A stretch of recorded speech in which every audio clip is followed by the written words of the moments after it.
5. Nous lisons: Adam connut Ève, sa femme, elle conçut et enfanta Caïn, et elle dit: J'ai acquis un homme de par l'Éternel. Elle enfanta encore son frère Abel. Abel fut berger et Caïn fut laboureur. Au bout de quelque temps, Caïn fit à l'Éternel une offrande des fruits de la terre, et Abel, de son côté, en fit une des premiers-nés de son troupeau et de leur graisse.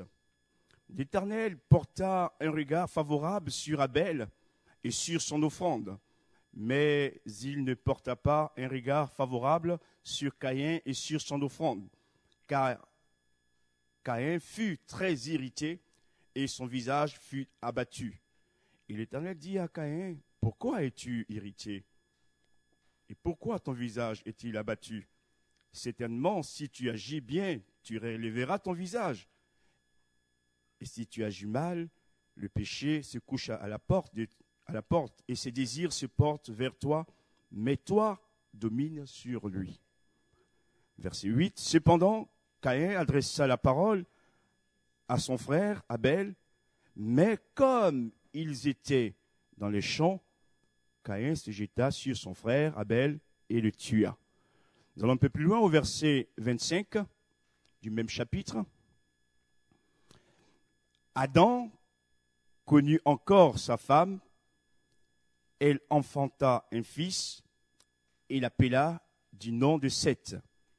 Car, dit-elle, Dieu m'a donné un autre fils, à la place d'Abel que Caïn a tué. Amen. Le titre du message de ce matin, c'est « La source est protégée ». Dieu, dans son amour, a créé l'homme et la femme afin de faire d'eux des partenaires, des associés. Et Dieu leur a fait des promesses pour leur postérité. Et la bénédiction de Dieu était attachée à cette famille. Et nous allons voir que les deux fils qui vont naître, Caïn et Abel, vont se disputer. Et Caïn, très en colère, très fâché, possédé par l'esprit du malin, du meurtre, le serpent, c'est-à-dire le diable, va tuer son frère Abel. Le diable va se servir de Caïn pour vouloir anéantir la promesse que Dieu a faite à l'égard d'Adam et Ève. Et son attaque est farouchement violente contre cette famille, comme aussi parfois dans nos vies. Il vient nous attaquer, il vient pour nous déstabiliser et il essaie de contrecarrer le plan de Dieu dans notre vie. Car quand Dieu a créé Adam et Ève, il voulait pour eux le bonheur total. Comme pour nous aussi, lorsque Jésus vient sauver nos vies, il veut nous rendre parfaitement heureux. Mais il y a quelqu'un qui n'est pas content et qui va essayer par toutes les manières de venir nous déstabiliser, de venir tuer en nous ce que Dieu nous a placé. Mais je voudrais vous dire, frères et sœurs, ce matin, que s'il est vrai que Caïn a tué Abel, s'il a détruit la sémence Abel, il n'a pas pu atteindre et mieux éteindre la source. Amen. Il peut nous attaquer. Il peut essayer même de détruire auprès de nous des hommes ou des femmes que nous aimons. Mais la source de vie demeurera toujours parce qu'elle vient d'en haut. Amen. Et j'ai voulu par ce texte, ce matin, vous ouvrir les yeux pour voir combien Dieu, dans son amour, est grand et puissant et que rien ne peut arrêter son plan. Même quand l'ennemi s'acharne contre nos familles, contre nous, Dieu est toujours capable encore de faire surgir de nouveaux horizons.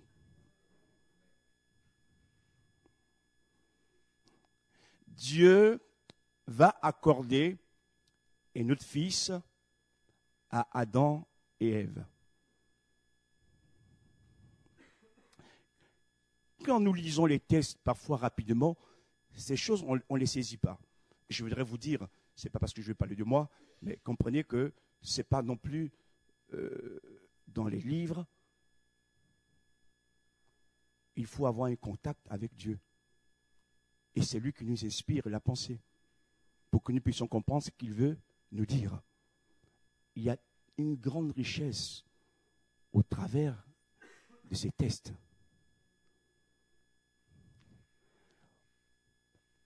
Caïn ne pouvait pas être la lignée qui apporte la vie, vu ce qu'il a fait. Donc il faut quelqu'un d'autre. Et quand nous lisons le verset 25, il est dit que Adam connut encore sa femme. Elle enfanta un fils et l'appela du nom de Seth. Car, dit-elle, Dieu m'a donné un autre fils à la place d'Abel que Caïn a tué. Et le nom de Seth signifie à la place de. Dieu veut nous donner des Seth pour remplacer tous nos Abel qui ont été tués. Amen. Ou tous nos Abel que nous avons perdus. À la place de ce que j'ai perdu, où je n'ai plus, Dieu me donnait quelque chose d'autre. Donc la vie continue. La vie ne s'arrête pas à mon malheur. La vie ne s'arrête pas à mon trouble. Dieu est la source qui me permet de m'en nourrir pour pouvoir avancer. Et ce matin, je voudrais vous le dire, oui, Seigneur, merci. Chaque fois que j'ai perdu quelque chose, ou même quelqu'un, tu as donné à la place quelqu'un d'autre ou autre chose pour ma vie. Amen. Ce que je voudrais dire, c'est qu'il ne faut pas rester nostalgique en pensant à ce qu'on a perdu, ce qu'on n'a plus. Dieu a préparé des choses nouvelles pour nous. Il faut voir cette vision que le Seigneur veut nous remplir, il veut nous aider. Il sait, et je le dis, lorsque Abel meurt, Adam et Ève ont pleuré leur fils. Ils ont versé des larmes.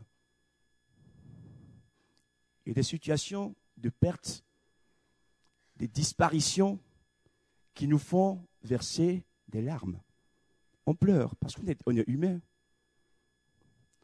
Mais les pleurs ne vont pas tout résoudre. Il faut avancer dans la vie, car la vie continue.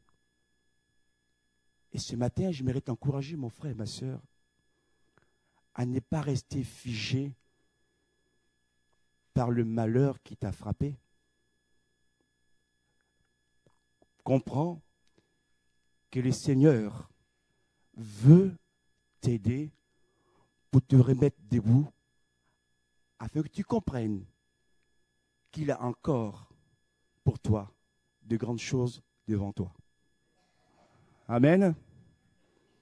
Seth va venir remplacer Abel. Donc, la venue de Seth va consoler le cœur des parents. Et quand nous prenons le texte du chapitre 3 de la Genèse, on voit que le diable agit toujours pareillement. Que va-t-il faire? Il va là aussi déjà violemment attaquer Ève. Le nom de Ève signifie vie ou la vie. J'aimerais vous dire ceci.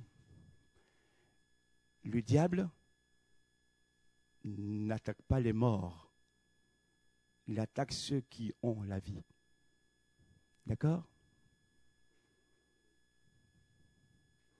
Et en attaquant Ève, il voulait aussi là déstabiliser ce couple et cette famille, déjà. Bien sûr, Ève est tombée, mais Satan n'a pas pu atteindre la source de vie qu'est Ève, puisqu'elle va donner à nouveau un fils qui s'appelle Seth. On peut parfois tomber, mais la source de vie que Dieu a placée en nous, le dépôt que Dieu a placé en nous, est notre force pour pouvoir répartir, frères et sœurs. Et même Dieu même va secourir Adam et Ève pour les aider à avancer. Et l'ennemi toujours cherche à attaquer la vie, surtout ceux qui sont du côté de Dieu, ceux qui marchent avec Dieu. Le nom de Abel signifie fumée. On peut le traduire aussi par vanité, mais je garde plutôt le sens de la fumée. Cette vie s'est évaporée comme de la fumée. Oui. Certains de nos trésors se sont évaporés comme de la fumée. Qu'est-ce qu'on fait? Est-ce qu'on dit que Dieu n'est plus avec nous? Qu'il nous a oubliés? Il y a des situations qui sont pour nous comme de la fumée, pour lesquelles on entendait de grandes choses et puis finalement il n'y a rien. Mais sans trop me répéter, je voudrais vous dire que si les diables a attaqué Ève et Abel, il n'a pu éteindre la source de vie qui est Dieu lui-même et qui donne aux hommes qui s'attachent à lui de pouvoir recommencer et continuer de vivre. Amen. C'est encourageant, hein? Donc ne regardons pas les blessés autour de nous, les coups qu'on a reçus. Tant qu'il y a encore la source, il y a possibilité de vie. On peut encore repartir et avancer avec Dieu. Il y a un dicton qui nous dit d'ailleurs,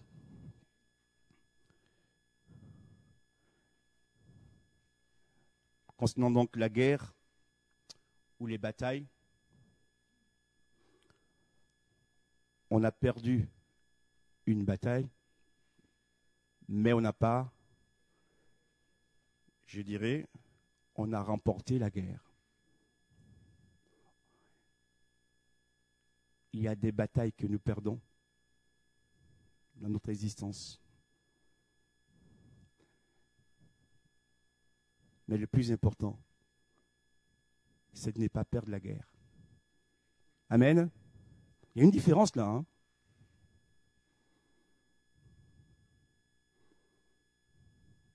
Il y a des armées qui ont perdu des batailles.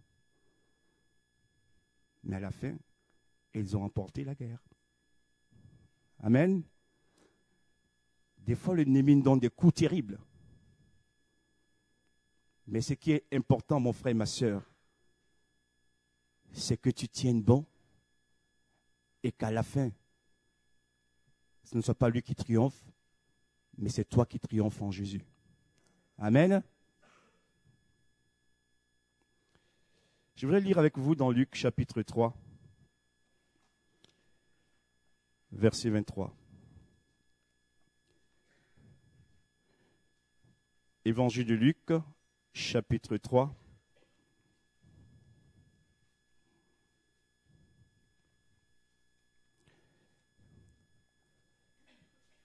Verset 23.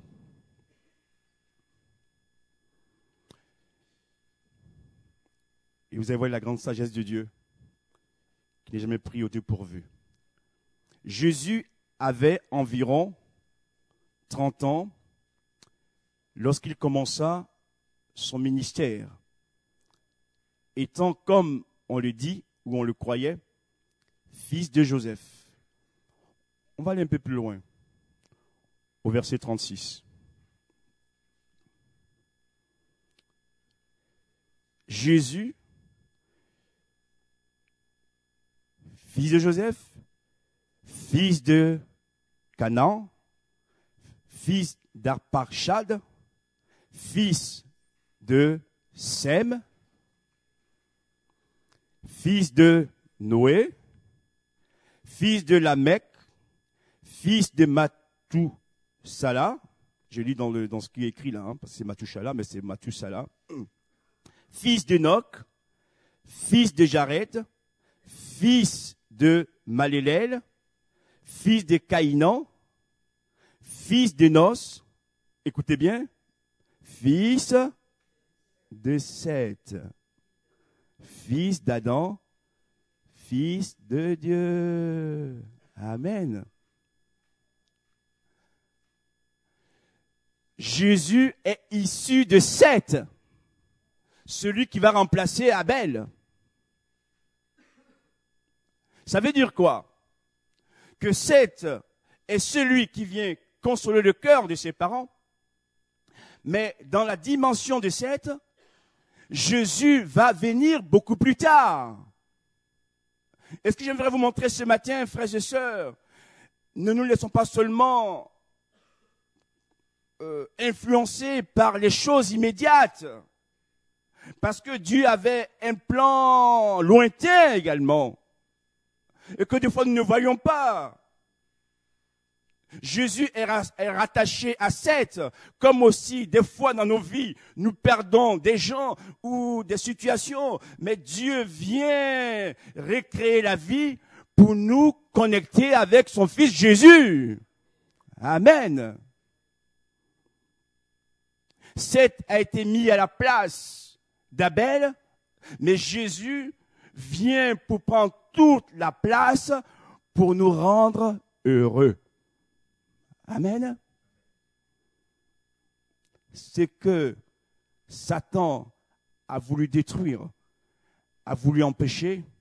Dieu a permis un autre moyen pour que les choses se passent comme il a voulu. Et Jésus est appelé Fils de Dieu. Amen. Le Fils de Dieu qui nous révèle l'amour du Père et qui nous permet, frères et sœurs, de comprendre les révélations que Dieu veut nous accorder aux uns aux autres. Alors, quand dans ce texte, il y a plusieurs siècles qui séparent ces textes. Mais nous voyons que même, quelles que soient les années, les siècles, Dieu est là aux commandes. Et il dirige toutes choses pour notre bien. Est-ce que l'ennemi veut détruire, l'ennemi veut saccager? Le Seigneur vient encore donner la vie à ses enfants. Et ce matin, c'est pour encourager quelques-uns au milieu de nous qui ont peut-être perdu des choses, des situations, voire même une personne. Dieu est encore capable, parce qu'il est la source qui ne tarit jamais, de nous aider à repartir.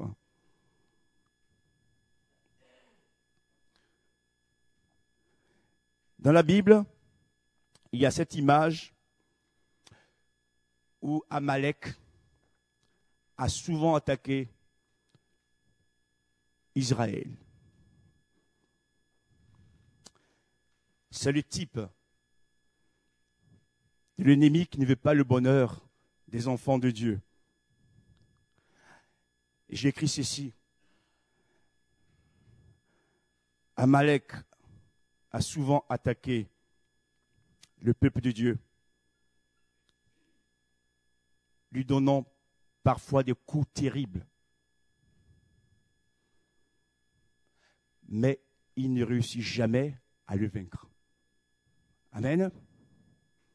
Amen. L'Église est toujours debout. Nous sommes toujours debout parce que celui qui nous tient est la source de la vie. Amen.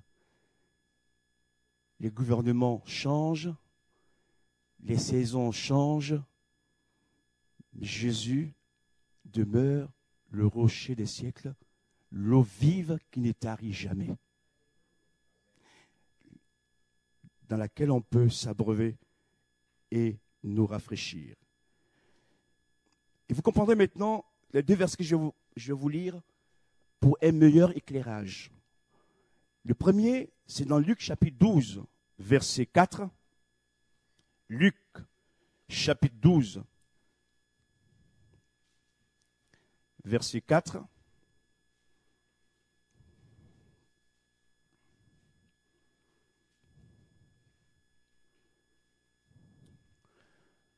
Voilà ce qui est écrit. Ne craignez pas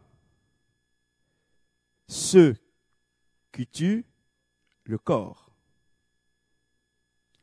et qui après, ceux-là, ne peuvent rien faire. Vous avez mieux compris maintenant le message. Il y a ceux qui tuent le corps,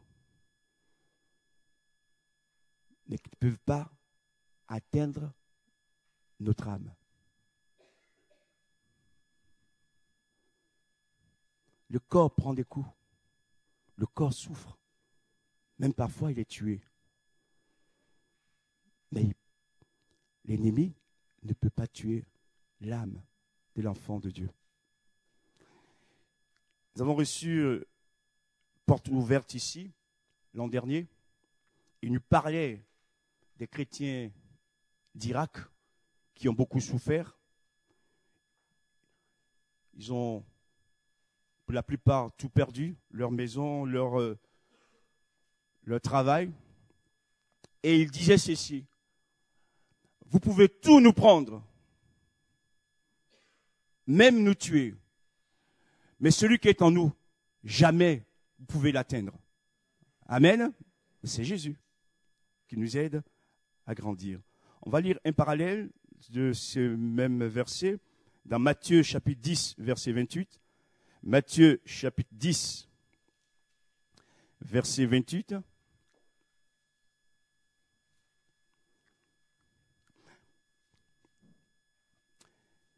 Ne craignez pas ceux qui tuent le corps et qui ne peuvent tuer l'âme.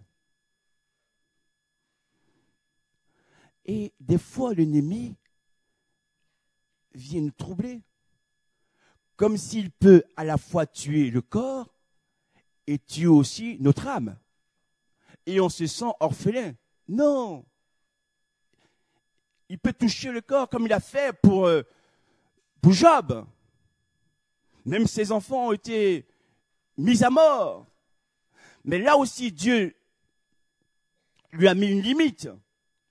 Il ne pouvait pas enlever la vie à Job. Et plus tard, Dieu va restaurer Job. Il y a toujours cette flamme de Dieu encore en nous qui nous permet, frères et sœurs, de rebondir, de repartir. N'est-il pas celui qui n'éteint pas le lumignon qui fume? Eh oui, parce que Dieu a compassion de son peuple. Dernier texte qu'on va lire pour conclure, Joël chapitre 2, verset 25. Joël chapitre 2, verset 25. Ceux qui ne trouvent pas ou qui n'ont pas leur Bible, c'est quoi? C'est affiché. Ça va être affiché sur l'écran. Voilà ce que Joël dit pour nous encourager de la part de Dieu. Je vous remplacerai les années qu'ont dévoré la sauterelle. 7 veut dire à la place de, donc il remplace. Et Dieu nous dit qu'il va remplacer les années qu'ont dévoré les sauterelles ou la sauterelle, pour que nous retrouvions le bonheur, la santé, la vie. Et il ajoutera le Gélec, le Asile, le Gazam, ma grande armée que j'avais envoyée contre vous. Et on comprend donc que tant Adam et Ève auraient voulu qu'Abel ne soit pas tué, comme dans nos situations aussi, parfois, on n'aurait pas voulu que telle personne disparaisse ou telle situation nous échappe. Mais ça fait partie de la vie des enfants de Dieu. Et n'est pas rester à l'immédiat, mais de penser à ce que Dieu va encore permettre pour nous. Parce que Dieu, il voit de très loin.